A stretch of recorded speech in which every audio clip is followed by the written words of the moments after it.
The Disappearance of Room 119, Episode 3. Voices from the static. The Pine Hollow Inn was gone. Demolished. Buried under a thin layer of Montana snow and memory. But the voice of Room 119 didn't vanish. It lingered, not in walls, not in files, but in the static, the faint hum between channels, the noise nobody listens to. Agent Eleanor Briggs never forgot the reel-to-reel tape she found behind the wall. And now, months later, she was about to discover why. Briggs sat in the FBI's audio analysis lab, headphones clamped tightly over her ears. The reel spun slowly. Static. Hiss. Then faintly a voice. They're watching. They're always watching. She adjusted the filters. Nothing. Rewind. Play. The voice returned. Room 119. Room 119. Every frequency mapped like Morse code. Briggs typed furiously, trying to isolate patterns. The computer started spitting out numbers. Coordinates. Dates. Names. She realized the static wasn't random. It was a message. Dr. Malcolm Hines, an acoustics expert from MIT, was flown in to help. He didn't flinch when Briggs played the tape. "It's advanced," he said. "The static contains ultra-low frequency pulses. Subconscious triggers. Whoever made this, they weren't just recording sound. They were influencing perception." Briggs shivered. "You're saying it can manipulate people? It can suggest actions, implant memories, even create a sense of déjà vu. If someone listens long enough." The thought made her stomach turn. Daniel Reese, or Project Veil, had found a way to speak from beyond the room.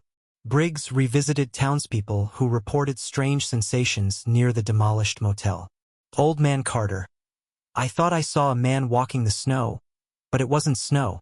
It was light, almost transparent." A hotel delivery driver. "I kept hearing whispers in my car stereo, even when it was off." A local teenager. "I dreamt of a room I never saw, with a man staring at me. He said my name." Each account was fragmented, but patterns emerged. Briggs compared them to the frequencies in the tape. They matched. Exactly. Briggs and Hines ran a controlled experiment. Volunteers listened to the tape through headphones for 30 minutes. The results were unsettling. 80% reported hearing voices not present in the recording. 60% described visions of a room they'd never seen. 40% said they experienced a sudden memory of a life they never lived. "This isn't audio," Briggs whispered.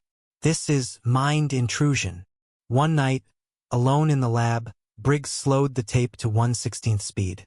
A phrase appeared, clear and chilling. "Find the sequence before it finds you." Her computer flashed coordinates. Montana. Glacier National Park. Room 119. "It's still active," she said to herself. "He never left." Desperate for more, Briggs contacted a former NSA hacker, Liam Cortez. He accessed the encrypted Project Veil files. What they found was terrifying. Digital experiments linking human consciousness to auditory frequency manipulation. Logs labeled Subject 34A, Daniel Reese. A note suggesting the experiment wasn't over, that Reese's signal had been transmitted globally. "He's everywhere," Cortez said. "And nowhere." Briggs left the lab late at night. Snow fell silently outside. Her phone buzzed. Unknown number. A text. "You listened. Now you know. You can't unhear." She looked at her reflection in the window. The static from a nearby TV flickered behind her. And then she heard it. Room 119. Room 119. Not in the tape. Not in her mind. Behind her in the hall.